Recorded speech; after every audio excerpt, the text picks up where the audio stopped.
क्या आप जानते हैं कि सरसों का तेल सरसों के बीजों से कैसे प्राप्त किया जाता है? चलिए मैं बताता हूँ। सरसों के बीजों को एक मशीन में डाला जाता है और फिर वो मशीन तेल को और उसके बचे हुए पार्ट अवशेष खरी जिसको कहते हैं उसको अलग कर देता है। लेकिन वो खरी एक ही बार में पूरा का पूरा नहीं निकालता तेल।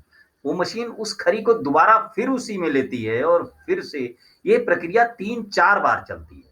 मतलब बीज डाले गए, फिर तेल उसमें से कुछ हिस्सा निकल गया, खरी निकली, खरी में अभी भी तेल है। अगर तेल है तो उसको और निकालने की ज़रूरत है। फिर उस खरी को फिर ऊपर से डाला जाता है, फिर निकालता है, अभी भी तेल है। और जब तक तेल रहता है उसमें तब तक उस खरी को हम स्पेलर में डालते हैं और तेल अलग और खरी अलग करते जाते हैं। और लास्ट में जब खरी में तेल नहीं रह जाता है तब उस खरी को हम पशुओं के चारे के लिए अलग कर देते हैं और तेल को हम ले आते हैं घर पर अपना खाने में उसका यूज करते हैं।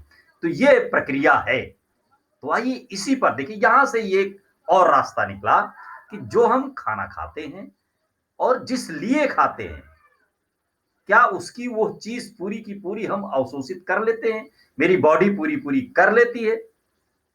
जिस प्रकार से खरी में सरसों का तेल रह गया था, तो दोबारा उस चीज़ को उसी स्पेलर में डाला गया था, उसी तरीके से हमारा शरीर भी एक प्रकार से स्पेलर ही तो है। हम कुछ खाते हैं, फिर उसमें जो ज़रूरत की चीज़ें हैं हमारी बॉडी ले लेती है और जो बेकार की चीज़ें हैं वो निकाल देती है। यहाँ वो प्रश्न बनता है कि जो निकाल दिया गया है, क्या उसमें ज़रूरत की चीज़ अब नहीं बची? और अगर बची तो उसको क्या फिर से दोबारा खाना चाहिए? प्रकृति तो यही कहती है, लेकिन एक एक एनिमल भी ऐसा है, जो ऐसा कर रहा है। वहीं से मेरे माइंड में ये बात आई कि मैं आपको भी बताऊँ, कि वो शाम को कुछ खाना खाता है, फिर देर रात में वो लैट्रिन करता है और थोड़ी देर बाद उसको लगता है कि उसमें अभी बहुत कुछ पौष्टिक पदार्थ है, उसको फिर से खाता है और फिर से लैट्रिन करता है। मतलब एक खाने को वो 2 बार में पचाता है। एक ही बार में पूरा का पूरा खाना नहीं पच पाता है या उसमें कुछ शेष जो उसकी बॉडी को ज़रूरत है, वो रह जाता है, तो उसी खाने को वो 2 बार खाता है और फिर उसे पूरा पचाता है, उसका पूरा पदार्थ अवशोषित कर लेता है। अब वो निरर्थक बात जो बचती है, वो बाहर निकाल दी जाती है।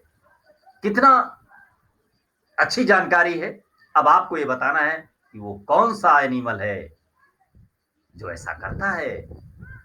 अगर आपको याद है, आपने पढ़ा है, ये जीव विज्ञान में जब पढ़ाया जा रहा था, उस समय पढ़ाया गया है आपको, तो ध्यान दीजिए। अगर नहीं आता है तो जीके में अध्ययन कीजिए, सर्च कीजिए, दोस्तों से पूछिए। कोई ना कोई तो है, मुझे तो पता है, लेकिन मैं इस समय नहीं बताऊँगा। मैं चाहता हूँ कि इस पर चर्चा हो, अपने दोस्तों से पूछिए जिससे सबको ये बात याद हो जाए, याद रहे। अपने घर पर जो भी आपसे परिचित अपरिचित लोग हैं, टीचर्स हैं, आपके गुरु हैं, बड़े भाई, कोई भी, तो उनसे इसकी चर्चा कीजिए और फिर मेरे कमेंट में उसको लिखिए। मुझे बहुत अच्छा लगेगा क्योंकि आप सभी लोग इतने विशाल लोगों के बीच में ये क्वेश्चन डाला गया है, इसका जवाब आप लोग सर्च करके लिखें, मुझे बहुत अच्छा लगेगा। और मैं पूछें मुझसे, अगर कोई पूछता है तो मैं ज़रूर इसका जवाब दूँगा, लेकिन पहले ढूँढिए। पूछ लेने से जितनी सरलता से चीज़ें मिल जाती हैं, उतनी ही सरलता से वो चीज़ समाप्त हो जाएगी आपके माइंड से। और हम ये चाहते हैं कि कोई भी वस्तु, कोई भी ज्ञान आपके दिमाग में ऐसे मिले कि हमेशा स्थायी रहे और ये तभी हो सकता है जब आपने उस पर समय दिया हो। उस पर चर्चा की हो, उस पर एक अ, सीरियसली उसको लिया हो, कहानी के तरीके से ऐसे देख लिया सरसरी निगाह से, तो आपको याद नहीं रहेगा। ये सब बातें मुझे ही तो याद हैं, आपको भी याद हैं, पर थोड़ा-सा एक कोने में पड़ी हुई हैं। देखिए अपने माइंड में ढूँढिए, अगर आप खुद ढूँढ लेते हैं, तो बहुत अच्छा। और लेकिन ढूँढने के बाद उसको कन्फर्म कीजिए, दूसरों से पूछ-पूछ करके। जब दूसरों से पूछोगे, वही आपका जवाब देता है जो आपके मन में है, तब आप सही हो सकते हैं। वरना नहीं हो सकते हैं। तो कन्फर्म कीजिए कैसे कौन-सा प्राणी है वो, जो ऐसा कर रहा है। और मेरी बातें अगर आपको अच्छी लग रही हैं, मैं डेली ये क्वेश्चन डाल रहा हूँ और उसका आंसर भी डाल रहा हूँ लगातार। तो बहुत ज्ञानवर्धक वीडियो मैं बना रहा हूँ, जो मैथमेटिक्स और साइंस से रिलेटेड हैं। मैथमेटिक्स के बहुत सारे थ्योरम, बहुत सारी प्रमेय और बहुत सारे नियम मैंने बताए हैं, उनको देखिए। अगर कोई कॉम्पिटिशन की तैयारी कर रहे हैं, तो भी आपका माइंड बिल्कुल अच्छी तरीके से काम करेगा और आपको वो बातें याद आती जाएँगी।